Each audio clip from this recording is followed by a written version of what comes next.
out of Dallas. The question is, one of Kanye's West's biggest hits was Jesus Walks. You know, Luda got more Grammy attention when he did Runaway Love. Both extremely positive songs, and actually the more positive music is some of their biggest hits, but yet a lot of artists continue to, you know, rap about the drugs, killing and the violence and all that on Sunday. It just kind of crossed my mind. Why do we feel like we need to continue to perpetuate negativity just to get a deal? It can be real and be positive, because life needs to be balanced. It needs to be positive and it needs to be negative. So is it that y'all just look for the drugs and the killing and the pill popping? What was the last movie you saw? The last movie I saw, was Dark Knight. Yeah, that was the most violent movie I've seen in a minute. Stop. Let me finish. Like, don't get caught up in the bullshit. Like, at the end of the day, we live in a world where, you know, people are fascinated with our lifestyle, violence, explosions, bullshit, and all that. That's what sells.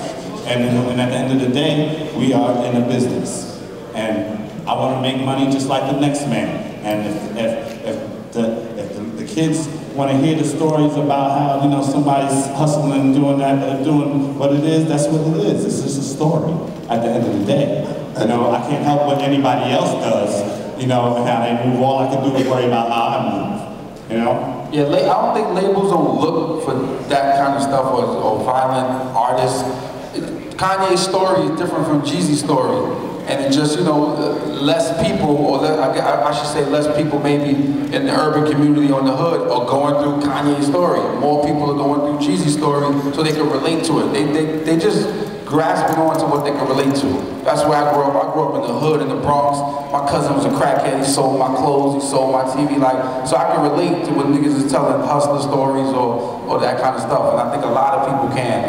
Not to say that we glorify it or that's what we're looking for. We just buying or grasping towards music that we can relate to. That's all. I wanted to add to that too. Like, what's up, y'all? I get to introduce myself, Mr. Thanksgiving, DJ Drama. I want to add to that.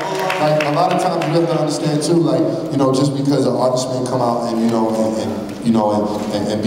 come out as a gangster or, you know, have stories from the hood, there's still an artistry to it. You see what I'm saying? A lot of times labels will recognize this, or even at the beginning or the middle or the end. You know, true artistry stands the test of time, you know what I'm saying? So this is what Jeezy may be doing or what the next man might be doing, even though, you know, it might be different from what Kanye is doing. Like when he said, you know what I mean, like, it's still an artistry. So if you still come to the table with some bullshit, talking, you know, this story, and you really not true to the music, that's going to show in itself over time. And, you know, even if an A&R might not see it at first, the people will see it and be able to know the difference between what you're telling from what it is and what it's not. There's also cycles in hip-hop, and it's sad that I'm old enough to know that because I go back to the 80s in the music art form, but, you know, there's times where positivity is selling, like Chuck D and Public Enemy, and then there's times where Schoolie D and NWA are going to take it.